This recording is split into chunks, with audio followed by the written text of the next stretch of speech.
മനുഷ്യൻ ചില അവസ്ഥകളിലൂടെ ഇങ്ങനെ പോകും. ആ അവസ്ഥകളിൽ നമുക്ക് എന്ത് ചെയ്യണം എന്ന് പോലും അറിഞ്ഞൂടാത്ത ചില ദൂരങ്ങളുണ്ട്, വേഗങ്ങളുണ്ട്. അതിൽ നിന്ന് നമ്മൾ ചിലപ്പോൾ ഉരുത്തിരിയുന്ന ഒരു ഈണം എന്ന് പറയുന്നത് ഒരുപക്ഷെ നമ്മൾ വിചാരിക്കുന്നതിനും അപ്പുറമായിട്ട് കാലങ്ങൾക്കപ്പുറമായിട്ട് നിൽക്കുന്നു എന്നുള്ളതാണ് അതിൻ്റെ സത്യം തോന്നുന്നു. ഇത് രാജു ആണ് ഈ സിനിമയിൽ മ്യൂസിക് ചെയ്യണമെന്ന് പറഞ്ഞ് എന്നെ വിളിച്ചത്.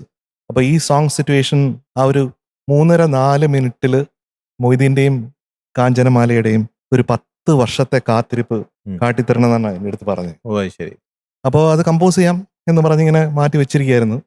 അപ്പോൾ ആ സമയത്ത് ഞാൻ എറണാകുളത്ത് ഒരു റെക്കോർഡിങ്ങിന് ഇങ്ങനെ ഫ്ലൈറ്റ് ഇറങ്ങുന്ന സമയത്ത് പ്രിയ എന്നെ വിളിച്ചു പറയുന്നു, അച്ഛൻ പോയി എന്ന്. അപ്പോൾ അങ്ങനെ എൻ്റെ അച്ഛൻ വളരെ സ്ട്രിക്റ്റ് ആയിട്ടുള്ള ഒരാളാണ്, വളരെ സ്ട്രിക്റ്റ് ആയിരുന്നു. അപ്പോൾ പലപ്പോഴും എനിക്ക് തോന്നിയിട്ടുണ്ട്, കൊച്ചിലെ തൊട്ട് എനിക്ക് തോന്നിയിട്ടുണ്ട്,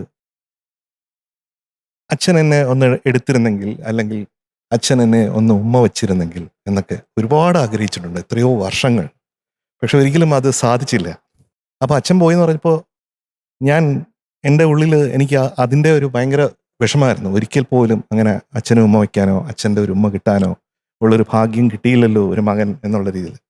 അപ്പോൾ അങ്ങനെ ഞാൻ മോർച്ചറിയുടെ അവിടെ നിൽക്കുന്ന സമയത്താണ് ഞാൻ ആദ്യമായിട്ട് എൻ്റെ അച്ഛന് ഒരു ഉമ്മ കൊടുക്കുന്നത്, നിശ്ചലനായി കിടക്കുന്ന അച്ഛന് ഉമ്മ കൊടുക്കുന്നത്. അപ്പോൾ അത് കഴിഞ്ഞിട്ട് അന്ന് രാത്രി ഇങ്ങനെ മഴ പെയ്യുന്നുണ്ട്. അപ്പോൾ ആ സമയത്ത് വിമൽ ഡയറക്ടർ എന്നെ വിളിക്കുന്നുണ്ട്. എന്നിട്ട് പറഞ്ഞു, ചേട്ടാ പാട്ടിനുള്ള സമയം. ഞാൻ പറഞ്ഞു, ഞാനിങ്ങനെ ഒരു സിറ്റുവേഷനിലാണ്, അച്ഛൻ പോയി, എൻ്റെ മനസ്സ് ബ്ലാങ്കാണ്, എനിക്കൊന്നും ചെയ്യാൻ പറ്റുന്നില്ല. അപ്പോൾ പറഞ്ഞാൽ 2 ദിവസം കഴിഞ്ഞിട്ട് വിളിക്കാമെന്ന് പറഞ്ഞു. അങ്ങനെ ഞാൻ ഈ സമയങ്ങളിലൊക്കെ അച്ഛൻ്റെ ഓർമ്മകളിൽ ഇങ്ങനെ ജീവിച്ചുകൊണ്ടിരുന്നു. 2 ദിവസം കഴിഞ്ഞിട്ട് ഞാൻ ഇങ്ങനെ ആ മഴ ഇങ്ങനെ നമ്മുടെ ഫ്ലാറ്റിൻ്റെ അപ്പുറത്ത് ഇങ്ങനെ പോയിക്കൊണ്ടിരുന്ന സമയത്ത് എൻ്റെ മനസ്സിൽ തോന്നി, എത്ര വർഷങ്ങൾ കാത്തിരുന്നാണ് എനിക്ക് അച്ഛനൊരു ഉമ്മ കൊടുക്കാൻ പറ്റിയത്. പെട്ടെന്ന് എൻ്റെ മനസ്സിൽ സ്ട്രൈക്ക് ചെയ്തു, ഒരു കാത്തിരിപ്പ് എന്ന് പറയുമ്പോൾ അത് ഈ കാര്യത്തിലാണെങ്കിലും ഏത് കാര്യത്തിലാണെങ്കിലും പ്രണയത്തിലാണെങ്കിലും എന്തിലാണെങ്കിലും ഒരു കാത്തിരിപ്പിൻ്റെ വേദന എന്ന് പറയുന്നത്. അപ്പോൾ ഇതേ വേദന തന്നെ അല്ലേ വേറൊരു രീതിയിൽ കാഞ്ചനമാലയും മൊയ്തീനും അറിഞ്ഞത് എന്നുള്ളത്. അപ്പോൾ എൻ്റെ മനസ്സിൽ ഈ കാത്തിരുന്നുള്ളത് ഒരു ഈണമായിട്ട് മാറി.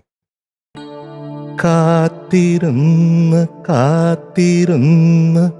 തരരിരാരി ഇത്രയാണ് വന്നത്. അപ്പോൾ ഞാൻ ഉടനെ തന്നെ വിമലിനെ വിളിച്ചു. വിമലിൻ്റെ അടുത്ത് ഈ ഇത്രയും മാത്രം കേൾപ്പിച്ചിട്ട് ഞാൻ പറഞ്ഞു, ഇതാണോ ശരിക്കും, ഇങ്ങനെയാണോ നമ്മൾ പോവുക? അപ്പോൾ വിമൽ പറഞ്ഞു, എനിക്ക് ഫുള്ളായിട്ട് കേൾക്കണം എന്ന് പറഞ്ഞു. അപ്പോൾ അടുത്ത ദിവസമായപ്പോഴത്തേക്കും ഈ പല്ലവി മൊത്തമായിട്ട് ഉണ്ടാക്കി എന്നുള്ളതാണ്. അങ്ങനെയാണ് ഈ പാട്ട് വന്നത്. അത് ശരിക്ക് അച്ഛൻ എനിക്ക് തന്ന ഈണമായിട്ടാണ് ഞാൻ കാണുന്നത്. ഇപ്പൊ കാത്തിരിപ്പിന് ഒരു പ്രത്യേകത ഉണ്ടല്ലോ, ഇവിടെ തീരുമെന്ന് തോന്നും, പക്ഷെ അവിടെ തീരൂല. പിന്നെയും കാത്തിരിപ്പാണ്, അവിടെ തീരും തോന്നും, അവിടെയും തീരൂല. അങ്ങനെ അത് നീണ്ടു പോകുന്നു. തരരിരാരി അവിടെ തീരുന്നു വിചാരിക്കുന്നു, തീരുന്ന താരിരാരി താരിരാ അവിടെയും തീർന്നില്ല. താരിരാരി തരരിരാരി രാരാ. ആ സസ്റ്റെയിൻ എന്ന് പറഞ്ഞു കഴിഞ്ഞാൽ അത് ഒരിക്കലും തീരാത്തൊരു കാത്തിരിപ്പിന്റെ സസ്റ്റെയിൻ ആണ്. ഇറ്റ് ഗോസ് ടു ഇൻഫിനിറ്റി എന്നുള്ളതാണ്. അപ്പൊ അങ്ങനെയാണ് ഈ പാട്ട് കമ്പോസ് ചെയ്തത്.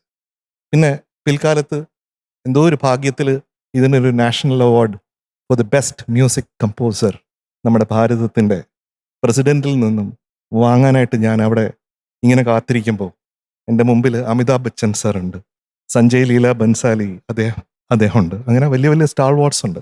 അവരുടെ കൂടെയാണ് ഞാൻ ആ ക്യൂവിൽ നിൽക്കണേ ഇത് മേടിക്കാനായിട്ട്. അപ്പോൾ അങ്ങനെ അവസാനം ഒരു നാഷണൽ അവാർഡ് എൻ്റെ അച്ഛൻ തന്നത് പോലെയാണ് എനിക്ക് തോന്നുന്നത്. അപ്പോൾ ഈ പാട്ട് എപ്പോൾ എനിക്ക് കേട്ടാലും എൻ്റെ ഉള്ളിലൊരു ഖന, പിന്നെ ഒന്നും സംസാരിക്കാൻ പറ്റില്ല.